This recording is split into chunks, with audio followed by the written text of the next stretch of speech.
are back with a recap edition of the Influential Personal Brand Podcast, talking about one of my favorite things to talk about: sales, selling, S-A-L-E-S, sales, selling.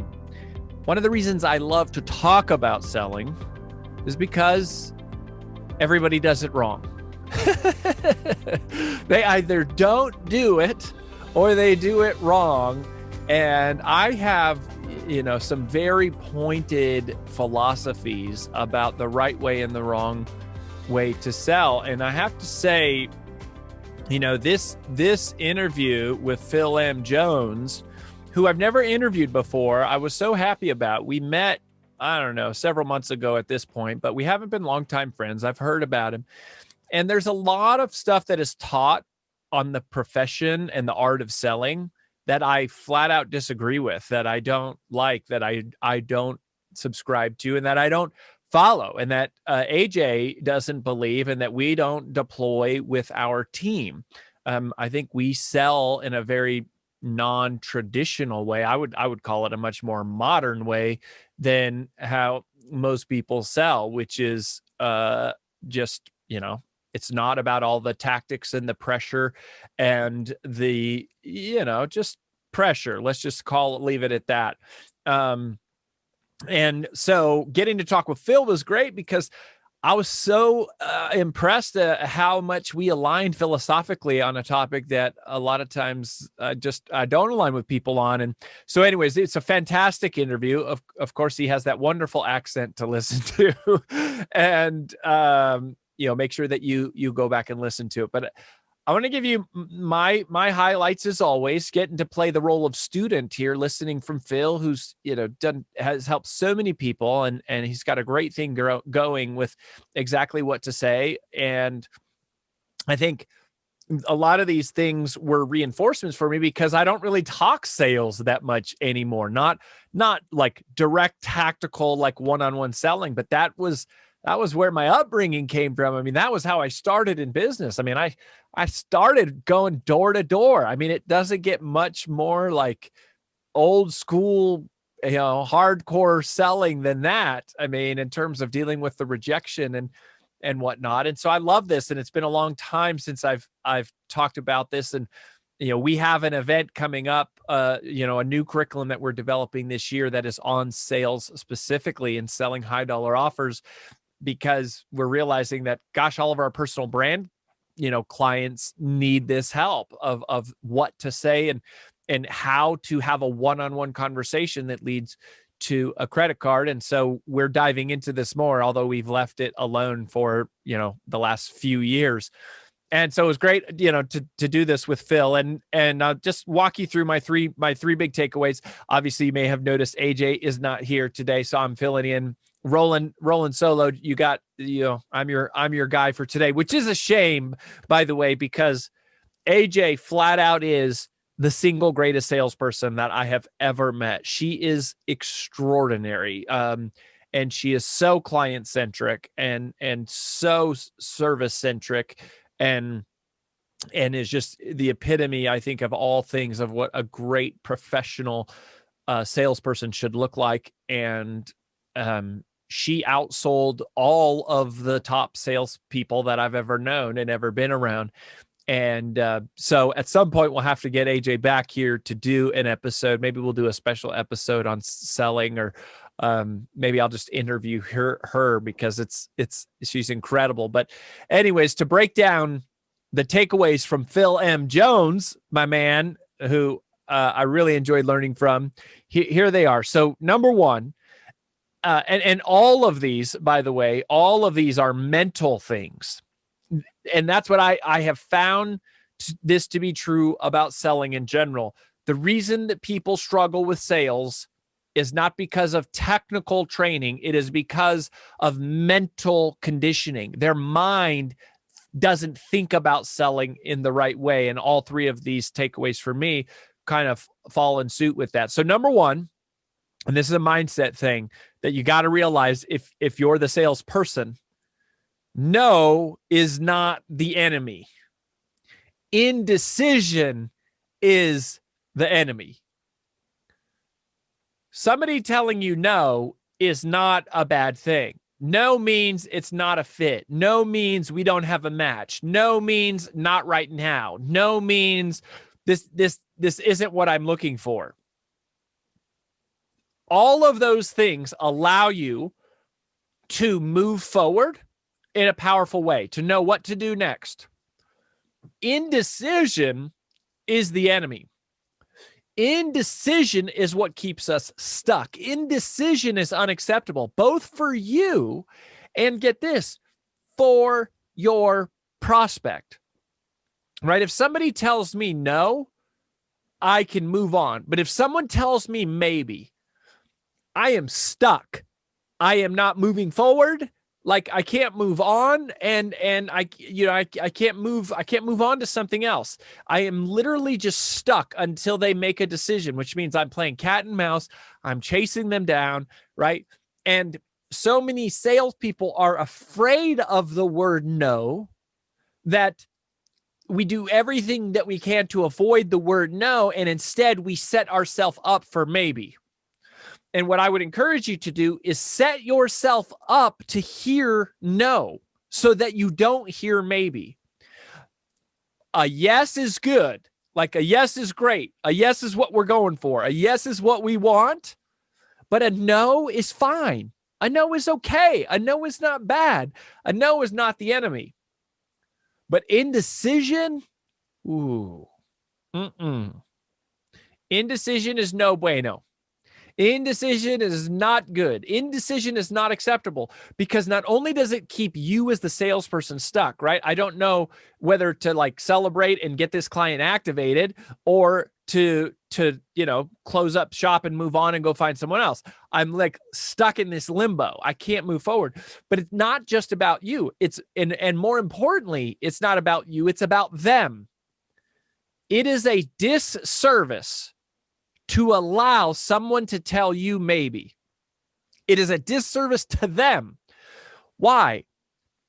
Because they can't move forward either, right? Like, if they tell you yes, it's like, great, let's do this, right? If, like, just to use us as our company, Brand Builders Group, as an example, since that's a frame of reference, right? Like, if someone says, I am ready for I want to take my personal brand to the next level. I'm ready to grow. I'm ready to monetize. I'm ready to like build my speaking career, launch my book, whatever, become a bestseller, write my TED Talk, like build out my digital marketing system. And they go, you know what? Brand builders, I like you. I believe in you. I'm on board. Let's do this. Then great. They can move forward. We can move forward. That's exciting. If they say no, right? If they go, you know what? I don't think you're the right firm for me. Okay, no problem. You know what? I'm just not going to move forward with my personal brand at this time, period. Okay, no problem. You know what? I've decided to do something else. Fine. But if they say, you know what? Let me think about it. That is terrible, because that means they're stuck. They're not moving forward. They're not moving forward with us, getting into action mode and like, let's do this, let's go. Or they're not moving forward with someone else. It's like their dream isn't moving forward. Their dream is stagnant. Their dream is stuck because you have allowed them the indulgence of indecision. That's no good. Your job, and then then I'll say this is the second takeaway. So the first takeaway is realizing no is not the enemy, right? No is an inevitable byproduct of getting to yes. No happens because not everyone is a perfect fit for what you do. No is a necessary part of the process, but maybe is no good. We don't want maybe. Yes is great. No is fine. Maybe, not good. Keeps them stuck, keeps you stuck, which leads me to the second big takeaway from that chat with Phil, which is just the way that you think about what you do as sales. If you, and here's what it is, I'll give you the takeaway. Selling is about helping people make smart decisions. That's the way that Phil said it. Helping people make smart decisions. I would just say selling is about helping people make the right decision for themselves, not for you. But either way, it's about helping people make decisions. Why? Because people need help making decisions. That's why. Like, people struggle with procrastination. That's why I wrote my Take the Stairs book. Like, procrastination is something that we all struggle with. And Take the Stairs was all about helping people overcome it, because even in our own life, we naturally default to inaction. I mean, we live that the escalator mentality is pervasive. It by subconscious, it happens automatically. We default to inaction. So in order to help someone change their life, in order to help someone get something different, in order for somebody's life to be better than it was, they're better tomorrow than it was yesterday, there has to be some change in action. And my job as a salesperson is not to take something that they don't want and use magical words to convince them they should get it. That's not ethical persuasion. We believe in ethical persuasion. That isn't ethical. Convincing somebody to get something that they don't want or they don't need is unethical. That is taking advantage of them. That is using the psychology of influence. It's using the principles of persuasion in a negative way. We are not on board with that. I don't care how much commission you make from it. We're not a fan. We're not on board. And our sales team knows they better not sell anything to somebody that isn't a fit for us, because that's just not what we believe in. But we do believe that people need help making decisions. They need help navigating uncertainty to arrive at a place about what is good for them. And sometimes that means you need to look them right between the eye and you need to tell them to their face, you should buy this, because it's the right decision for them, not for you. It's all about them. It is helping them. It is standing in service of them, standing in a place of helping them achieve their goals, their best interests. That is what ethical persuasion is all about. That is what we believe in. But know this, it's not an excuse for you to wussy out as a salesperson. All right. Sometimes it does mean pushing them a little bit and saying, this is the good thing for you. You're saying you want this, right? You're saying you have a dream of inspiring millions of people. You're saying that you want to make money to have a lifestyle business, teaching what you know and doing what you love. You're saying that you believe that we have answers for it, and you're telling me that you have the money. Let's do this. Let's go. You need to do this. That's different than talking them into something that they don't want. But people need help making decisions. I would say that as a professional salesperson, your job isn't to be a smooth talker. Your job is to be an expert listener, and it is to help people figure out, what do they want? What do they need? Where are they? What's the gap between where they are and where they're trying to go, and help them make a good decision. And if that decision does not include you or your product or your service, you should be okay with that. You should be willing and be okay with people telling you no. And in fact, you should not want the wrong people to tell you yes. You should not hope for the people who aren't the right fit to give you money, because that doesn't help you. What you need is the people who are the right fit to give you money, because they will take action. They will do the thing that you have because it's in alignment with what they need. And so they will get results, and they will and it will work, and they will be grateful, and they will be happy, and they will refer you people. What you don't want is just a bunch of people you took advantage of because you talked them into it. That's not what you want. Even though in the short term, it's like that pays you money, that's not really what you want. That's not how you build lasting reputation. So what you're looking for here is mutually agreeable outcomes, which is, I think that's the term that Phil used, mutually agreeable outcomes. And I 100% agree. That is what we're after. Now, sometimes people, sales, like sometimes the customer will talk you into doing stuff you don't do. We're not a fan of that either.